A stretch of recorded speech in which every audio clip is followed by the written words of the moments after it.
Telugu cinema market ఇప్పుడు ఆకాశమే హద్దుగా దూసుకుపోతోంది. ఒకప్పుడు 100 కోట్ల బడ్జెట్ అంటే అదో అద్భుతం. కానీ ఇప్పుడు ఒక్కో సినిమాకు వందల కోట్లు కేవలం రెమ్యునరేషన్స్ రూపంలోనే ఖర్చవుతున్నాయి. గ్లోబల్ స్టార్ రామ్ చరణ్, ఉప్పెన వంటి సెన్సేషనల్ హిట్ ఇచ్చిన దర్శకుడు బుచ్చిబాబు సానా కాంబినేషన్లో రాబోతున్న భారీ ప్రాజెక్ట్ పెద్ది. స్పోర్ట్స్ బ్యాక్డ్రాప్ లో సాగే ఈ పీరియడ్ యాక్షన్ డ్రామాపై అంచనాలు మామూలుగా లేవు. ఈ సినిమా కోసం ఎంత బడ్జెట్ కేటాయించారు, ఎవరెవరికి ఎంతెంత పారితోషికం ఇస్తున్నారో తెలిస్తే సామాన్యుల కళ్ళు చెదరటం ఖాయం. ఈ సినిమా మొత్తం బడ్జెట్ దాదాపు 300 కోట్ల రూపాయలని ఇండస్ట్రీ వర్గాల సమాచారం. ఇందులో సింహభాగం కేవలం ఒక్కరికే వెళ్తోంది. ఆయనే మన global star Ram Charan. RRR సినిమాతో అంతర్జాతీయ గుర్తింపు తెచ్చుకున్న తర్వాత చెర్రీ రేంజ్ అమాంతం పెరిగిపోయింది. ఈ సినిమా కోసం ఆయన ఏకంగా 100 కోట్ల రూపాయల పారితోషికం తీసుకుంటున్నారు. అంటే సినిమా మొత్తం బడ్జెట్ లో 3వ వంతు కేవలం హీరో రెమ్యునరేషన్ అన్నమాట. చరణ్ ఇమేజ్, ఆయనకు ఉన్న పాన్ ఇండియా క్రేజ్ దృష్ట్యా ప్రొడ్యూసర్స్ ఈ భారీ మొత్తాన్ని ఇచ్చేందుకు ఏ మాత్రం వెనకాడడం లేదు. ఈ సినిమాలో చరణ్ కు గురువుగా కథను మలుపు తిప్పే అత్యంత కీలక పాత్రలో కన్నడ కంఠీరవ శివరాజ్ కుమార్ నటిస్తున్నారు. ఆయన రాకతో ఈ ప్రాజెక్టుకు సౌత్ ఇండియా మొత్తం మీద విపరీతమైన హైప్ వచ్చింది. ఈ పాత్ర కోసం ఆయనకు 15 కోట్ల రూపాయలు చెల్లిస్తున్నట్లు తెలుస్తోంది. ఇక ఈ భారీ నౌకను నడిపిస్తున్న కెప్టెన్ బుచ్చిబాబు సానా తొలి సినిమా ఒప్పినతో తన సత్తా చాటిన ఈ దర్శకుడు ఈ మూవీ కోసం 2 ఏళ్లుగా స్క్రిప్ట్ మీద కసరత్తు చేశారు. అందుకే ఆయనకు కూడా స్టార్ దర్శకులతో సమానంగా 15 నుంచి 20 కోట్ల రూపాయల వరకు పారితోషికం లభిస్తోంది.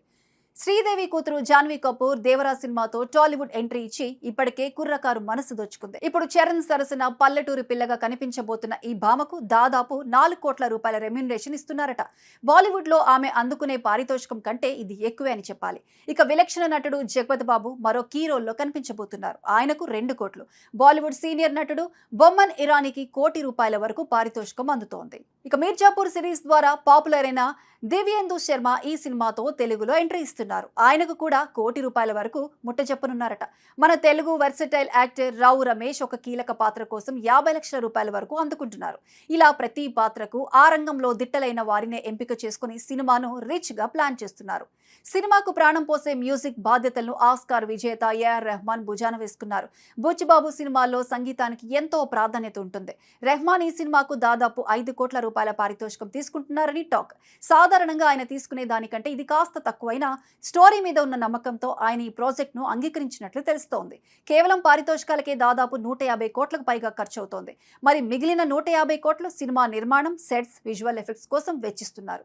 ఒక పల్లెటూరి నేపథ్యంలో సాగే స్పోర్ట్స్ డ్రామాకు ఇంత ఖర్చు అవసరమా అన్న సందేహం రావచ్చు. కానీ మైత్రి మూవీ మేకర్స్ ఈ సినిమాను కేవలం ఇండియన్ సినిమాగా మాత్రమే కాదు, గ్లోబల్ స్థాయిలో ప్రమోట్ చేయాలని భావిస్తున్నారు. దర్శకుడు బుచ్చిబాబు ప్రతి చిన్న విషయంలోనూ పర్ఫెక్షన్ కోసం చూస్తారని పేరుంది. చరణ్ కూడా ఈ సినిమా కోసం తన మేక్ ఓవర్ మార్చుకొని ఒక బాక్సర్ లానో లేదా అథ్లెట్ లానో సిద్ధమవుతున్నారట. సినిమా నిడివి కూడా ప్రేక్షకుల్ని సీటు అంచన కూర్చోబెట్టేలా ఉంటుందని యూనిట్ చెబుతోంది. ఈ భారీ పారితోషికాలు వింటుంటే తెలుగు సినిమా ఏ స్థాయికి చేరిందో అర్థమవుతుంది. కేవలం స్టార్ వాల్యూ మాత్రమే కాదు, కథలో ఉన్న దమ్ముపై నమ్మకంతో నిర్మాతలు ఇంతటి సాహసం చేస్తున్నారు.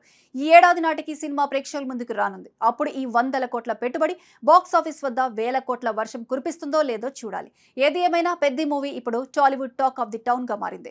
ఎందుకంటే పెద్ది మూవీని చరణ్ ప్రాణం పెట్టి చేశారు. చెర్రీ కెరీర్లో బిగ్గెస్ట్ హిట్ గా నిలుస్తుందని అంచనా వేస్తున్నారు అభిమానులు.